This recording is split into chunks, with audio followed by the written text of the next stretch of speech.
Pleasant day, everyone. I am Luedelle-clay from BSED English 2B. Together with my co-member, Julian Don Magnaye, our chosen article was entitled Group Work Chaos. First, we have the diagnosis. So identify the main problem and the theory that explains it. The main problem of our case study is that smarter students often change or rewrite the work of other students in group projects, leading to some students not learning as much and feeling left out. The theory. Social interdependency theory explains this. This theory says that how people in a group depend on each other affects how well they do. If stronger students take over, it creates a negative interdependence where others don't feel needed. Also, Vygotsky's zone of proximal development, or what we call ZPD, is relevant. If stronger students always do the work, weaker students don't get the chance to learn and grow in their zone proximal development with the help of their peers. Second, plan. One classroom action each for behaviorism, cognitive, nativism, and interactionist theory. First, we have the behaviorist theory. So we can implement a token reward system where students earn points for contributing equally and positively to the group. Second, we have the cognitive theory. So we can use reciprocal teaching, where students take turns leading the group discussions by summarizing, questioning, clarifying, and predicting.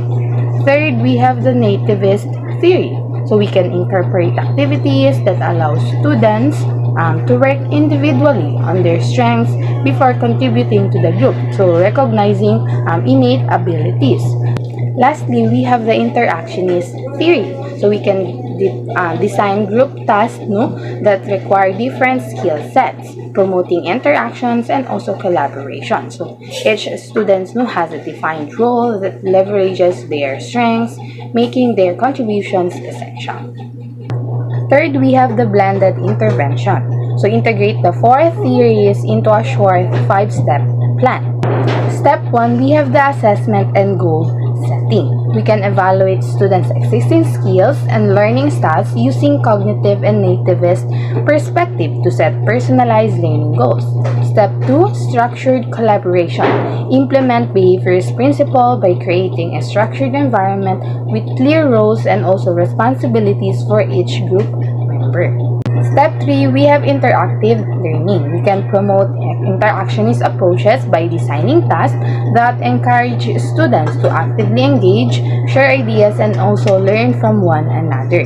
Step 4, feedback and reinforcement. We can offer regular feedback and reinforcement based on behaviorist principles to encourage positive group dynamics and also equal participation. Lastly, we have the Step 5, reflection and adjustment. We can promote cognitive strategies by encouraging students to reflect on their learning process and also identify areas for improvement and adjust their strategies accordingly.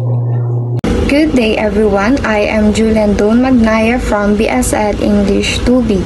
For my part of the presentation, I'll be explaining Part 4, Justify and Predict, and Part 5, Risk and Fix, from our topic, Article 21, Group Work Chaos. Now, let's start with Part 4, Justify and Predict.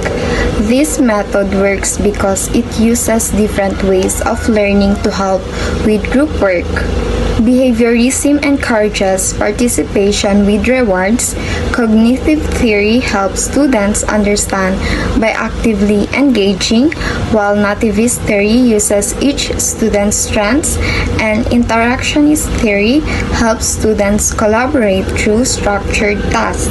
By combining these theories, we address different parts of group work to make it fairer and more effective. For the measurable outcomes, there are two main points.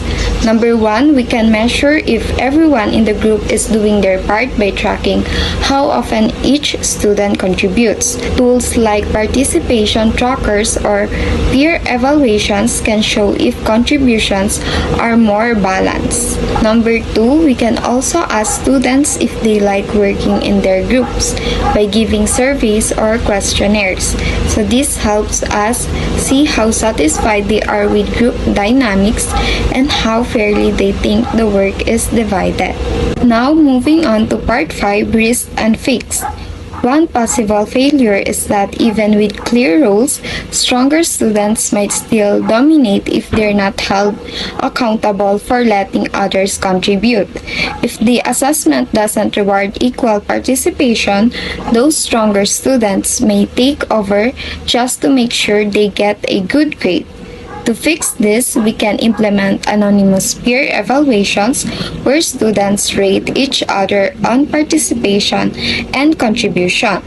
Grades can reflect actual participation, not just final product. We can also provide training on effective group work skills for all students, emphasizing the importance of listening, supporting each other, and valuing diverse perspectives. By making these adjustments, group work becomes more balanced, fair, and beneficial for everyone. That's all, and thank you for watching.